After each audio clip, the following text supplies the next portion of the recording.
outros jogadores que têm um contrato se encerrando no final do ano. Bolassi e Eduardo, jogadores mais velhos, veteranos.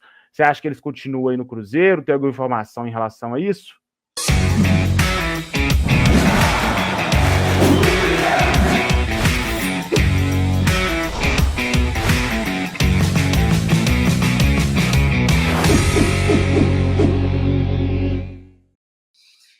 Em relação a Bolassi e Eduardo, né?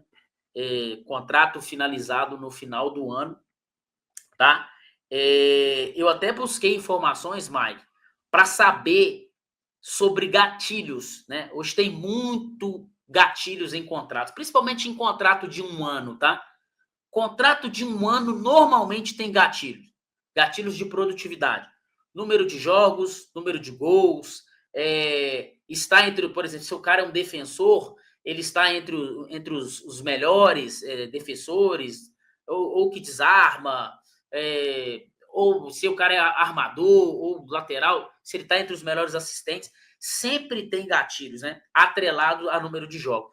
E eu procurei saber sobre essas informações do contrato do Eduardo e do Bolassi. E por que eu estou falando isso, gente? O Cruzeiro hoje está em evidência. O Cruzeiro voltou a ser um clube e estar em evidência.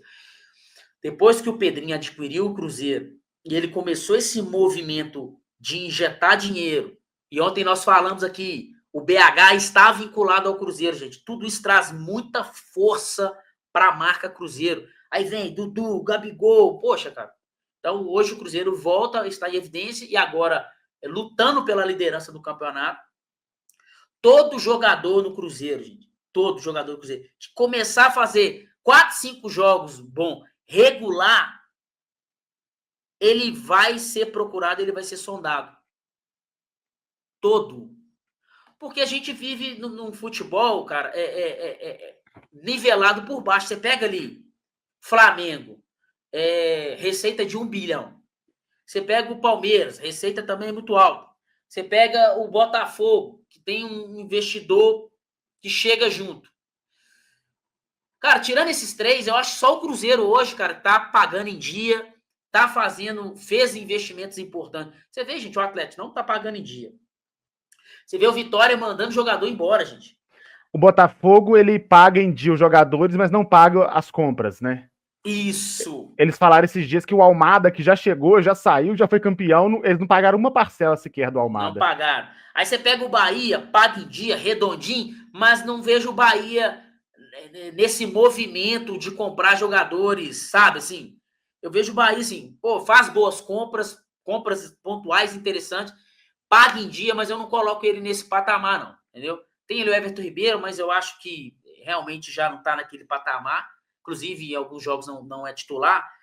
Então, cara, eu vejo um monte de clubes passando dificuldade financeira, né, cara? E de olho sempre no que o Cruzeiro não está utilizando. Vimos agora aí o São Paulo. Tô precisando de um centroavante. Onde eu vou? Cara, eles vão procurar no Palmeiras. Quem tá encostado lá no Palmeiras? Quem tá encostado no Botafogo? Quem tá encostado no Palmeiras, no Botafogo e no Flamengo? Quem tá encostado no Cruzeiro? Por quê? São jogadores que estão fazendo parte de um processo legal e às vezes não tá jogando é porque o nível lá tá muito alto. Só por isso que ele não tá jogando. Então, o Eduardo, agora vamos colocar aí 3, 4 primeiros meses, teve um pouco ali de dificuldade, de adaptação, mas começa a adaptar.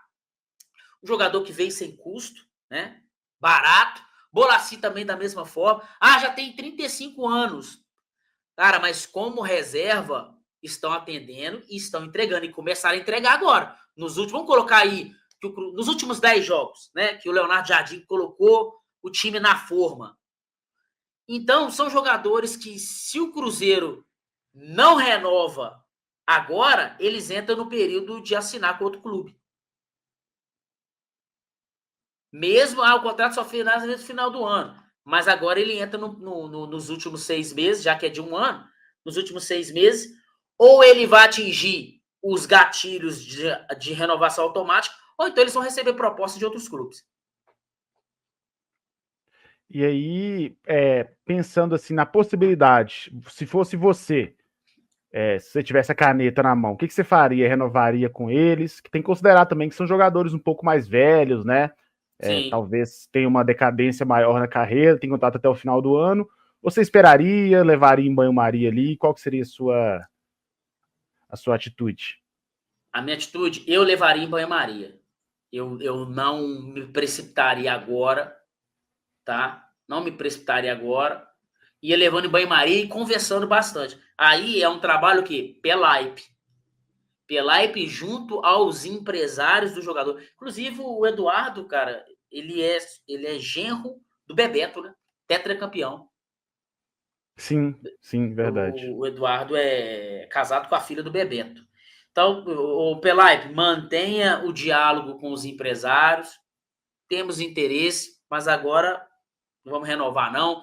Vamos aguardar até o fim do ano. E aqui, os jogadores têm que continuar performando, continuar entregando. Porque você renova agora e o cara vai, acomoda e aí entrega pouco. A gente entra no ano que vem com um elenco inchado demais. E a gente também não sabe o que a gente vai disputar, se vai disputar Libertadores. A gente espera que sim, né? Esse é o planejamento, mas eu segurava um pouquinho.